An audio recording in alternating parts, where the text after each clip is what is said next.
the most iconic car of the 1950s, the automotive world's symbol of elegance and speed, the Mercedes-Benz 300 SL.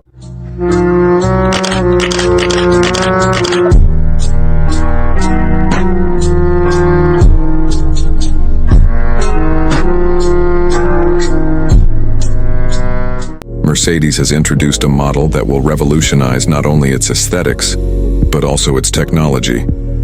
The Mercedes-Benz 300 SL. Let's look at the story of the 300 SL's creation.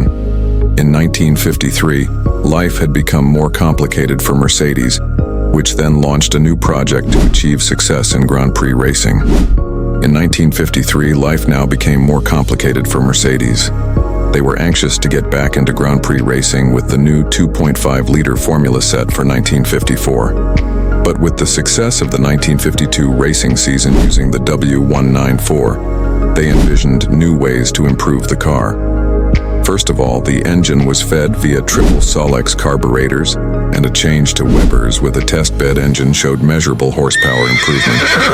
And then there was direct fuel injection that had been in the experimental stage since the 1930s. By 1936, high-compression diesel made it into the 260D automobile. However, gasoline fuel injection remained a problem due to high heat and vaporization issues. Secondly, wind tunnel testing revealed that high pressures built up in the engine compartment effectively slowed the car at high speed, and by using side port venting, this air pressure dam could be relieved, thereby yielding more effective use of the engine's power. Thirdly, since the pre-war days, and again on the 300 sedan, the dual-jointed axles attached to the rear differential provided an independent suspension, but also tended to produce excessive camber movement, which effectively lifted the rear wheels, and a margin of power was lost. A new single low pivot swing axle with a compensating coil spring had been in the works for the new 220 sedan. It would have to be redesigned and strengthened for use in the race car. While Mercedes management vacillated over their future course of action, a totally new development presented itself embodied in the person of Max Hoffmann. He had just been named the sole distributor of Mercedes vehicles in the United States and had become enamored by the W194 and its commercial development as a production car. He backed his interest in a firm order of 1,000 cars.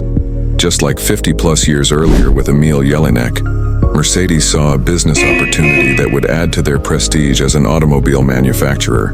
They never dreamed of this course of action for their 300 SL sports racer. But money talks, and all efforts were now applied to converting the W194 into a production car. Some creature comforts were added, of course. It was fortunate that Mercedes continued tests on fuel injection with their aircraft engines, and a chance relocation of the fuel injectors from the head to the block, and pointing away from the spark plugs that enabled the Bosch fuel injection system to be incorporated into the production car. Vaporization was still a concern, and so a second electric pump was added at the gas tank. Moreover, side venting made it into the new design, but not the low pivot swing axle. It had to wait. Actually, the first prototype car, as shown in February 1954 at the New York Auto Show, was still a work in progress. It took a few more months before production could begin. After production, the Mercedes-Benz 300 SL became not just a vehicle, but a phenomenon, etched into the history books and the hearts of car enthusiasts.